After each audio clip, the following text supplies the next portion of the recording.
পার্বতী এবং প্রদীপ তাদের বড় মেয়ে রূপা এবং ছোট মেয়ে টিনার একই দিনে বিয়ে ঠিক করে। বিয়ের কাজ সম্পন্ন হলে বিদায়ের সময় রূপা তার ছোট বোন টিনাকে বলে, জানি না শ্বশুর বাড়িতে তোকে ছাড়া কিভাবে থাকবো, কার সাথে মনের কথা শেয়ার করব। দিদি, এবারে তো আমার পেছন ছেড়ে দাও। আমি তো শ্বশুর বাড়ি গিয়ে নিজের মতো করে থাকবো, কারোর কথা চিন্তা করব না। আমার যা মন চায় আমি তাই করব, খুব মজা হবে। টিনা, আমি তোর দিদি হই, তুই ছোটবেলা থেকে কখনো আমার সাথে ভালোভাবে কথা বলিসনি। এখন তো আমাদের বিয়ে হয়ে গেছে, এবারে অন্তত ভালোভাবে কথা বল। আচ্ছা ঠিক আছে, চেষ্টা করে দেখব। এবার আমি চললাম নিজের শ্বশুর বাড়ি। রূপার প্রতি টিনার এরকম ব্যবহার দেখে প্রদীপ এবং পার্বতী অনেক দুঃখী হয়ে যায়। তোরা এতদিন একসাথে ছিলিস, তাই একে অপরের গুরুত্ব বুঝিসনি। এবারে দূরে যাচ্ছিস, দেখবি তোদের একে অপরের কথা কত বেশি মনে পড়বে। আমার বয়েই গেল যে দিদিকে মনে করতে যাব। আমি শ্বশুর বাড়িতে গিয়ে অনেক এনজয় করতে চাই, শুধু শুধু তোমাদেরকে মনে করে মুড খারাপ করতে চাই না। চলো সূর্য, আমাদের দেরি হয়ে যাচ্ছে। টিনা এই বলে তার স্বামী সূর্যের সঙ্গে শ্বশুর বাড়ি যাওয়ার জন্য বেরিয়ে পড়ে। অপরদিকে রূপাও তার স্বামী সুরেশের সঙ্গে শ্বশুর বাড়ি চলে যায়। দেখতে দেখতে তাদের বিয়ের 1 মাস কেটে যায়। শ্বশুর বাড়িতে টিনা তার দিদির কথা একবারও মনে করত না। অপরদিকে রূপা সবসময় টিনার কথা মনে করত। এইরকমই একদিন রূপা তার ননদ কাজলকে দেখে বলে, টিনা আমার থেকে দূরে চলে গেছে তো কি হয়েছে, এবার থেকে কাজলই আমার ছোট বোন। রূপা এই বলে কাজলকে জড়িয়ে ধরে। এরপর থেকে রূপা কাজলের অনেক বেশি বেশি খেয়াল রাখত এবং সবসময় তার সাথে গল্প করত। থ্যাংক ইউ সো মাচ বৌদি, এত ভালোভাবে আমার খেয়াল রাখার জন্য। তুমি তো আমার ছোট বোনেরই মতো, আর তাছাড়া তোমার খেয়াল রাখার জন্য আমাকে তো বেশি পরিশ্রম করতে হচ্ছে না। আমি যা খাচ্ছি, আমি যা পড়ছি, সেগুলোই তোমাকেও দিচ্ছি। সব বৌদিরা যদি এরকমই ভাবতো তাহলে কত ভালো হতো। আমি অনেক লাকি যে তোমার মতো বৌদি পেয়েছি। তাদের ননদ বৌদির এত ভালোবাসা দেখে সুরেশ অনেক খুশি হয়ে যায়। এভাবেই বেশ কিছু দিন কেটে যায় এবং রূপার ননদ কাজলেরও বিয়ে হয়ে যায়। বিয়ের পর কাজল নিজের শ্বশুর বাড়ি চলে গেলে রূপা অনেক একা হয়ে পড়ে। বিয়ের পর থেকে কাজলের সাথে আমার কত ভালোভাবে সময় কাটছিল, দুজনে একসাথে অনেক গল্প করতাম, কত আনন্দ করতাম। এখন আমি আবার একা হয়ে গেছি। রূপা দাঁড়িয়ে দাঁড়িয়ে এ সমস্ত কথা ভাবছিল। এমন সময় তার ছোট বোন টিনার ফোন আসে। হঠাৎ করে টিনার ফোন আসায় রূপা অনেক খুশি হয়ে যায়। হ্যালো টিনা, কেমন আছিস বল? এতদিন পর তোর আমার কথা মনে পড়লো। দিদি, তোমার কোনো ভুল হচ্ছে, আমার তো তোমার কথা মনেই পড়ে না। 1000টা মিসড কল দেখে বিরক্ত হয়ে তোমাকে ফোন করলাম। তুই যে ফোন করেছিস সেটাই আমার জন্য অনেক। আচ্ছা ওসব কথা ছাড়ো, তোমার ননদ তো চলে গেল, সে নিজের স্বামীকে পেয়ে তোমাকে ভুলে গেছে। মায়ের মুখে শুনেছি সে নাকি তোমাকে ফোন পর্যন্ত করে না। টিনা নিজের দিদিকে নানাভাবে খোঁটা দিতে থাকে। তার এরকম কথা শুনে রূপা দুঃখী হয়ে ফোন রেখে দেয়। আজ প্রথমবার টিনার কথা আমার ঠিক মনে হচ্ছে। সত্যি, বিয়ের এতদিন হয়ে গেল, কাজল আমাকে একবারও মেসেজ পর্যন্ত করেনি। কিন্তু সে মনে মনে জানতো যে বিয়ের পর মেয়েদের সংসার গুছিয়ে উঠতে অনেক সময় লেগে যায়, তাই সে কাজলের উপর রাগ করে না। এইরকমই একদিন রূপা রান্নাঘরে কাজ করছিল, এমন সময় কাজল তাকে ফোন করে। হ্যালো বৌদি, তোমার জন্য একটা গুড নিউজ আছে, তুমি মামি হতে চলেছ। আর শোনো, এই নিউজটা আমি সব থেকে আগে তোমাকেই জানিয়েছি। আরে বাহ কাজল, আজ আমি অনেক খুশি। আচ্ছা যাও, এবারে তাড়াতাড়ি গিয়ে জিজুকেও নিউজটা দিয়ে এসো। এরপর কাজল ফোন রেখে দেয় এবং রূপা তার শাশুড়িকে এই ব্যাপারে জানিয়ে তার স্বামী সুরেশের কাছে আসে। সুরেশ, এবারে আমি সবকিছু বুঝতে পেরে গেছি। তাই নাকি? কি বুঝতে পারলে শুনি? কাজলের চলে যাওয়ার পর আমি অনেক একা হয়ে গেছি। আমি এবার বেবি নিতে চাই। আচ্ছা ঠিক আছে, তুমি যা চাইবে তাই হবে। এবার খুশি তো? তারা কথা বলছিল, এমন সময় টিনা রূপাকে ফোন করে। হ্যালো দিদি, তুমি মাসি হতে চলেছ। সবাইকে শোনানো হয়ে গেছে, সব থেকে শেষে তোমার কথা মনে পড়লো। আচ্ছা ঠিক আছে, আমি রাখছি, আমার কাজ আছে। টিনা এই বলে ফোন কেটে দেয়। একসাথে কাজল ও টিনার প্রেগন্যান্সির কথা শুনে রূপা অনেক খুশি হয়ে যায়, কিন্তু সে নিজে এখনো পর্যন্ত মা না হতে পারায় মনে মনে অনেক কষ্ট পায়। এইভাবেই দেখতে দেখতে আরো 2 মাস কেটে যায়। রূপা এখনো গুড নিউজ দিতে না পারায় তার শাশুড়ি সবসময় তাকে কথা শোনাতে থাকে। আমার কপালটাই খারাপ যে তোমাকে পছন্দ করে এই বাড়িতে নিয়ে এসেছি। তোমার জায়গায় তোমার ছোট বোনকে নিয়ে এলে কিছুদিনের মধ্যেই আমার ঘর আলো করে দিত। শাশুড়ির মুখে এরকম কথা শুনে রূপা অনেক কষ্ট পায় এবং সে কান্নাকাটি করতে শুরু করে দেয়। মা, আমরা তো চেষ্টা করছি, তুমি শুধু শুধু রূপাকে দোষারোপ করছো কেন? হ্যাঁ, এই দিনটাই দেখতে বাকি ছিল।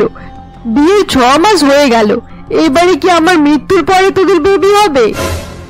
মা, এবার কিন্তু তুমি অনেক বাড়াবাড়ি করছো। আমার একটা কথা শুনে রাখো, তোমার যা মন চায় তাই করো, কিন্তু রূপাকে তুমি আর রাগারাগি করবে না। সুরেশ এই বলে রাগ করে রূপাকে সঙ্গে নিয়ে সেখান থেকে রুমে চলে যায়। সুরেশকে এইভাবে যেতে দেখে কমলা প্রচন্ড রেগে যায়। বাচ্চার জন্ম দিতে পারছে না, আবার বড় বড় কথা, বাজা মেয়ে কোথাকার। আমি নিজের হাতে আমার ছেলের জীবনটা শেষ করে দিয়েছি। কমলা এই সমস্ত কথা বলছিল, এমন সময় সে দেখতে পায় দরজার কাছে কাজল একটি লাগেজ নিয়ে দাঁড়িয়ে রয়েছে। এসব তুমি কি বলছো মা? শুধু শুধু বৌদির নামে এত খারাপ খারাপ কথা বলছো কেন? আমি কি কোনো মিথ্যা কথা বলছি? তোর বৌদি একটা বাজা। দেখ না, তার বিয়ের 2 মাস পর তোর বিয়ে হলো, কিন্তু তুই কত তাড়াতাড়ি আমাদেরকে খুশির খবর শোনালি বলতো। ঘরের ভেতর থেকে শাশুড়ির এই সমস্ত কথা শুনতে পেয়ে রূপা অনেক কষ্ট পায় এবং জোরে জোরে কান্নাকাটি করতে থাকে। সুরেশ রূপার এরকম অবস্থা দেখে অনেক দুঃখী হয়ে যায়। তুমি দুঃখ পেও না রূপা, আমি মাকে বলে দিচ্ছি সে যেন গ্রামের বাড়িতে গিয়ে থাকে। না সুরেশ, তুমি এরকম কিছু করবে না। এমনিতেই বাচ্চা হচ্ছে না বলে আমাকে অনেক কিছু শুনতে হচ্ছে, আর মা এখান থেকে চলে গেলে আমাকে লোকের মুখে আরো বেশি খারাপ খারাপ কথা শুনতে হবে। আচ্ছা ঠিক আছে, তুমি যেটা বলবে সেটাই হবে। অপরদিকে কাজল তার বৌদির প্রতি মায়ের এরকম ব্যবহার দেখে অনেক দুঃখ পায়। মা, এবারে তুমি চুপ করে যাও, বৌদির ব্যাপারে এত খারাপ খারাপ কথা বলো না। রূপা তোদেরকে কালা জাদু করেছে নাকি যে তোরা 2 ভাই বোন মিলে আমাকে কথা শুনিয়ে যাচ্ছিস? উফ মা, চুপ করো এবারে, না হলে আমি নিজের লাগেজ নিয়ে শ্বশুর বাড়ি চলে যাব।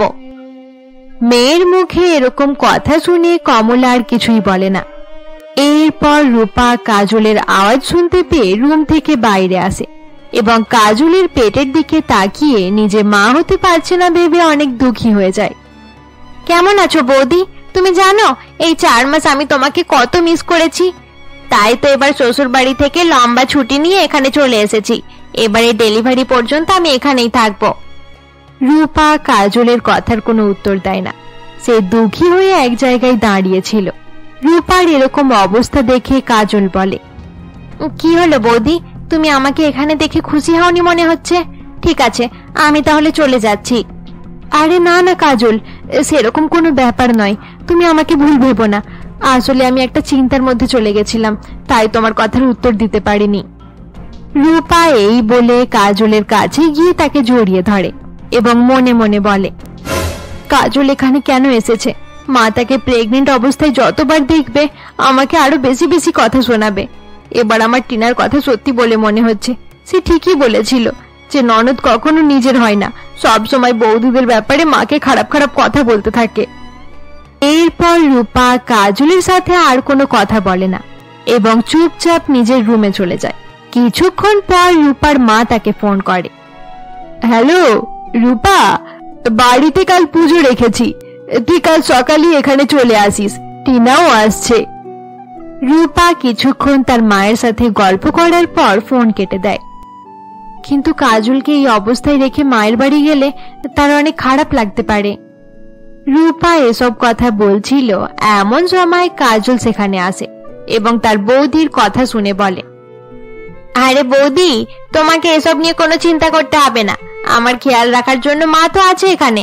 তুমি যাও, মায়ের বাড়ি গিয়ে ভালো করে ঘুরে এসো। তাছাড়া এখানে এখন তোমার সাথে যেরকম ব্যবহার করা হচ্ছে তার থেকে ভালো তুমি ওখানেই গিয়ে কিছুদিন কাটিয়ে এসো। কাজলের মুখে এরকম কথা শুনে রূপা অনেক খুশি হয়ে যায় এবং পরের দিন সকালে মায়ের বাড়ি যাওয়ার জন্য বেরিয়ে পড়ে। কাজল, আমি যাচ্ছি, তুমি নিজের খুব ভালো করে খেয়াল রেখো। হ্যাঁ বৌদি, এবার তুমিও সাবধানে যাও, আর মায়ের বাড়িতে খুব ভালো করে এনজয় করবে। এরপর সুরেশ রূপাকে তাদের বাড়ির বাইরে ছেড়ে দিয়ে সেখান থেকে অফিসে চলে যায়। রূপা গাড়ি থেকে নেমে তাড়াতাড়ি করে বাড়ির ভেতরে আসছিল, এমন সময় তার ধাক্কা লেগে একটি ফুলের টব নিচে পড়ে যায়। দেখো না মা, দিদি বাড়িতে আসতে না আসতেই হাত পা চালাতে শুরু করে দিয়েছে, তার থেকে আমার বাচ্চার কোনো ক্ষতি না হয়ে যায়। বাড়িতে আসার সঙ্গে সঙ্গে টিনার এরকম ব্যবহারে রূপা অনেক কষ্ট পায় এবং তাকে কিছু না বলেই বাড়ির ভেতরে এসে পুজো করতে বসে পড়ে।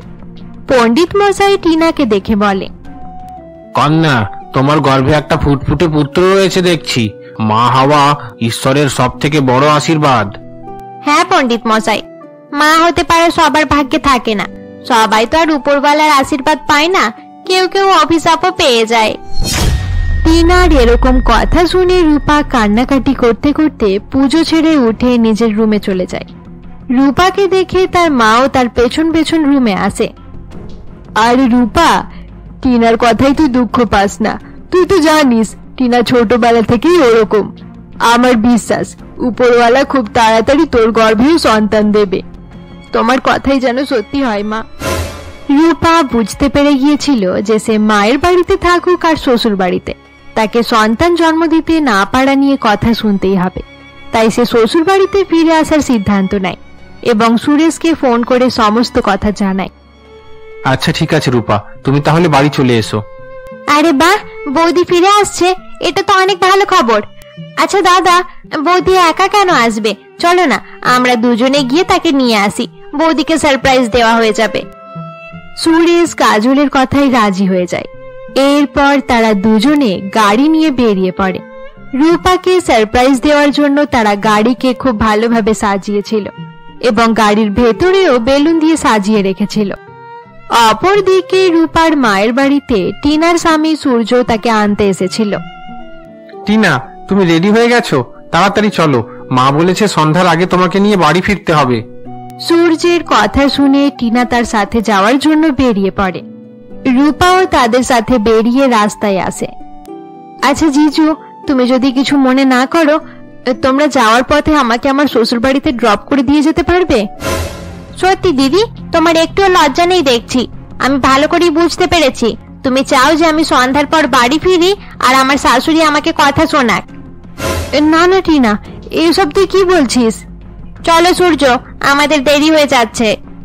টিনা এই বলে সূর্যের গাড়িতে উঠতে যাচ্ছিল, এমন সময় অন্য একটি গাড়ির আওয়াজ শুনতে পেয়ে সে দাঁড়িয়ে পড়ে। এরপর গাড়ির ভেতর থেকে সুরেশ ও কাজল বাইরে বেরিয়ে আসে। হ্যালো বৌদি, I missed you so much. দাদা তোমাকে নিতে আসছিল, ভাবলাম আমিও গিয়ে তোমাকে সারপ্রাইজ দিয়ে দিই। তুমি খুব ভালো করেছো কাজল। এ হলো আমার ছোট বোন টিনা, আর টিনা, এটা আমার ননদ কাজল। হাই টিনা, কেমন আছো? নাটক যত সব। নাটক হলেও অন্তত হাসি মুখে কথা বলছি। বৌদি, মনে হচ্ছে কেউ আমাকে দেখে হিংসেই জ্বলে পুড়ে যাচ্ছে। কাজলের এরকম কথা শুনে টিনা প্রচন্ড রেগে যায় এবং তার দিদির কাছে গিয়ে বলে, দিদি, কাজল আমাকে এত বড় কথা বললো, তুমি তাকে কিছু বললে না কেন? দেখে নিও, একদিন তোমার এই ননদ বাজা বলে তোমাকে বাড়ি থেকে বার করবে, তখন তুমি আমার কথাগুলো মিলিয়ে নিও। টিনা এই বলে রাগ করে গাড়িতে উঠে সেখান থেকে চলে যায়। এবারে যাও, দুজনে কোনো ভালো রেস্টুরেন্টে গিয়ে খাওয়া দাওয়া করে তবেই বাড়ি ফিরবে। কিন্তু কাজল, তোমাকে এখানে একাকে ফেলে আমরা কিভাবে যেতে পারি? তা নিয়ে তোমাদেরকে চিন্তা করতে হবে না, আমি রোহিতকে ডেকে নিয়েছি, আমি তার সাথেই চলে যাব। আর হ্যাঁ, দেরি করেই বাড়ি ফিরবে। আমি মাকে বলে দিয়েছিলাম যে দাদা আর বৌদির সঙ্গে আমি ডাক্তার দেখাতে যাব, তাই বাড়ি ফিরতে দেরি হবে। সত্যি কাজল, আমি যে তোমার মতো এত ভালো ননদ পাবো জীবনে কখনো ভাবিনি। তারা কথা বলছিল, এমন সময় রোহিত গাড়ি নিয়ে সেখানে চলে আসে। আচ্ছা বৌদি, রোহিত চলে এসেছে, এবারে তোমরা যাও আর খুব ভালোভাবে এনজয় করবে। এরপর কাজলের কথা শুনে রূপা এবং সুরেশ খুশি খুশি সেখান থেকে বেরিয়ে পড়ে। একদিকে রূপার নিজের বোন যে তাকে লিফট পর্যন্ত দেয়নি, অপরদিকে ছিল তার ননদ যে তার বৌদির খুশির জন্য নিজেই দাদার গাড়ি থেকে নেমে পড়েছিল। এরপর কাজল গিয়ে রোহিতের গাড়িতে বসে পড়ে। কেমন আছো কাজল? আমি তোমাকে অনেক মিস করছিলাম। I miss you too. Rohit, তোমার সাথে আমার একটা জরুরি কথা আছে। হ্যাঁ বলো না, কি কথা? আগে চলো আমরা কোনো ভালো চাইনিজ রেস্টুরেন্টে যাই। আমার চাইনিজ খাবার খুব ক্রেভিংস হচ্ছে, তারপর তোমাকে সব কথা বলবো। এরপর তারাও গাড়ি নিয়ে রেস্টুরেন্টে যাওয়ার জন্য বেরিয়ে পড়ে। এভাবেই কিছু সময় কেটে যায়। রাতের বেলা বাড়ি ফেরার সময় রূপা মনে মনে কিছু ভাবতে থাকে। টিনা এই সমস্ত কথা কেন বলছিল? কাজল তো কোনোদিনই আমার সাথে খারাপ ব্যবহার করে না। তাছাড়া কাজলের মতো এত ভালো ননদ আমি কখনো কারোর দেখিনি। নাকি কাজলের ভালো ব্যবহারের পেছনে তার কোনো স্বার্থ রয়েছে? রূপা এই সমস্ত কথা ভাবতে ভাবতে সুরেশের সঙ্গে বাড়ি ফিরে আসে এবং বাড়ি ফিরে তারা ঘুমিয়ে পড়ে। অপরদিকে কিছুক্ষণ পর রোহিত ও কাজলকে তার বাড়িতে পৌঁছে দিয়ে সেখান থেকে চলে যায়। এইভাবেই সেই দিনটা কেটে যায়। পরের দিন সকাল হতেই কাজল স্নান করতে বাথরুমে যায়। বাথরুম থেকে বেরোনোর সঙ্গে সঙ্গে কাজল জোরে জোরে চিৎকার করতে শুরু করে। দাদা, বৌদি, তোমরা সবাই কোথায়? মা, তাড়াতাড়ি এখানে এসো। হঠাৎ কাজলের চেঁচামেচির আওয়াজ শুনতে পেয়ে তার দাদা, বৌদি এবং মা ভয় পেয়ে তাড়াহুড়ো করে সেখানে আসে। কি হয়েছে কাজল? সকাল সকাল এত চেঁচামেচি করছিস কেন? কোনো কথা থাকলে যে কোনো একজনকে বললেই তো হতো, শুধু শুধু সকলের ঘুম ভাঙিয়ে দিলি। ওহ মা, আমি এখানে এত বড় খবর দেওয়ার জন্য বসে আছি আর তুমি নিজের ঘুম নিয়ে পড়ে আছো। আচ্ছা নে, এবার আর নাটক না করে তাড়াতাড়ি বলে ফেল কি হয়েছে। মা, খবরটা হচ্ছে বৌদি মা হতে চলেছে। কাজল এই বলে অনেক খুশি হয়ে যায়। কাজলের মুখে এরকম কথা শুনে রূপা এবং সুরেশ একে অপরের দিকে অবাক হয়ে তাকিয়ে থাকে। কাজল, এসব তুমি কি বলছো? আমি কিছু বুঝতে পারছি না। ধীরে ধীরে সব বুঝতে পেরে যাবে বৌদি। এই নাও, এবারে মিষ্টি মুখ করো। এই বলে কাজল মিষ্টি নিয়ে এসে তার বৌদিকে খাইয়ে দেয়। এরপর সে তার মা এবং দাদাকেও মিষ্টি মুখ করায়। হঠাৎ কাজলের এরকম ব্যবহারে রূপা অনেক কষ্ট পায়। টিনা আমাকে কাল ঠিক কথাই বলেছিল।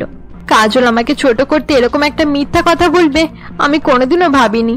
সত্যি কাজল আর নিজের সমস্ত লিমিট ক্রস করে ফেলেছে। বৌদি, এত আনন্দের সময়তেও তুমি আবার কি সব ভাবতে শুরু করে দিলে? দেখো না, তুমি লুকানোর কত চেষ্টা করলে, কিন্তু আমি ঠিক ধরে ফেলেছি।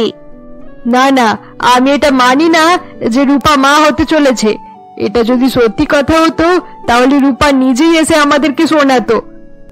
আচ্ছা, আমি এবারে বুঝতে পেরেছি। আজকালকার ছেলে মেয়েদের মতো তোরাও নিশ্চয়ই আমার সাথে প্র্যাঙ্ক করছিস। আরে মা, তুমি ভুল ভাবছো। আমি তোমার সাথে ওসব প্র্যাঙ্ক ট্র্যাঙ্ক করছি না। এই দেখো, প্রেগা নিউজে পজিটিভ রেজাল্ট আমি বাথরুম থেকে পেয়েছি। এটা বৌদি ছাড়া আর কার হতে পারে মা? না না, এটা আমি বিশ্বাস করতে পারছি না। সেরকম কোনো ব্যাপার হলে সুরেশ আর রূপা এসে আমাকে জানাতো।